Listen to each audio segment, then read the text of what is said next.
And one thing that people don't understand is that Maghrib apostated when the Fatihin came in. The Maghrib apostated around 11 times out of Islam, because so many of those Fatihin were not just like the early ones who came with faith and Iman, and so they came and they came. A lot of them came to actually colonize the place and so on.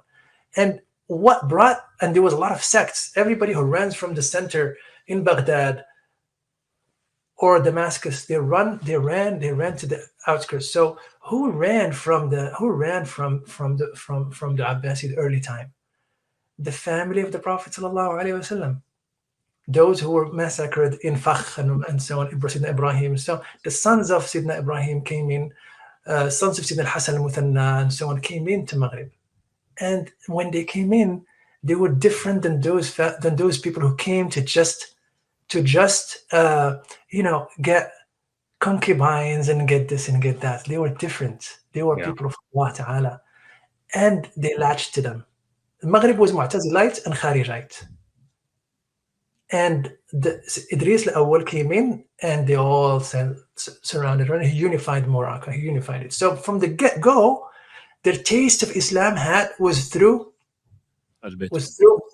and he was the first one to introduce. He is the first one to officially introduce the madhab of Malik. You see this idea of Malik. It's not Malik. It's Malik rahmatullahi ta'ala alayhi for sure, but it's Medina. It's the alim of Medina. Amal Medina. It's what he represented. That's what he presented. Where he came from. Yeah. And where he came from. So from then it developed to the travels, the people who go for Hajj. It developed to a love of the Prophet sallallahu alaihi wasallam that is manifested in a lot of things. They start writing salawat upon the Prophet sallallahu alaihi wasallam. They start the first travelogues, if you will, from Hajj trips were done by Andalusians and Maghribis. The genre of the travels to Hajj is ubiquitously Maghribi and Andalusian. If you look at the literature on this literature of traveling to Hajj, it's not just traveling to Hajj, it's traveling to Hajj and ziyarah of Taiba, always. Yep.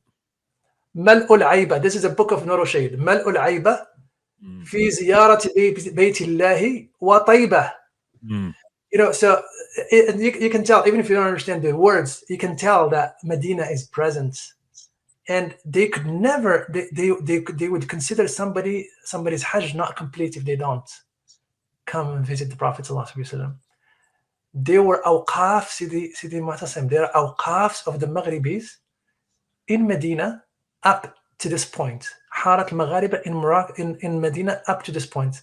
The neighborhood of the Maghribis. What's the story of the neighborhood of the Maghribis? People would send money to there. Early on, we're talking about 10 centuries, 12 centuries. They would send money in there to buy land and to build houses for the people who are visiting from Maghrib to settle there, eat and drink, and visit the Prophet ﷺ as long as they want, and then they come back. Wow, Up to the Hara of Maghribi is still there. Moreover, Sidi, Maghribis and Andalusians, what they would gift the Prophet ﷺ of their libraries. Scholars would send their libraries to the Prophet ﷺ. Moreover, you see those aghawat, they used to be this category of guards in Medina. The guards in Medina used to call them al-aghawat. Those aghawat are people they was to be the guards of the doors of Medina. The Saudi government there were only 4 or 5 left that are still alive from that time. Most of them used to be slaves that are freed slaves. Most of those are from Maghribi and Andalusian descendants, because they were freed with the one condition that you go to Medina and you serve the Prophet ﷺ's mosque. Wow. So you can imagine how much of the Prophet ﷺ is present in the books about the Hajj, the books about ziyarah. People come and they read those. You see those scholars, may Allah elevate them. They described Medina in ways you cannot imagine. They described the habits of the people of Medina. They described the message of the Prophet ﷺ, how long, the width and the length at that time. They give us a sense of how was how was the Hujr of the Prophet sallallahu alaihi wasallam? What's in it? What are the rituals? What are, and so on and so on.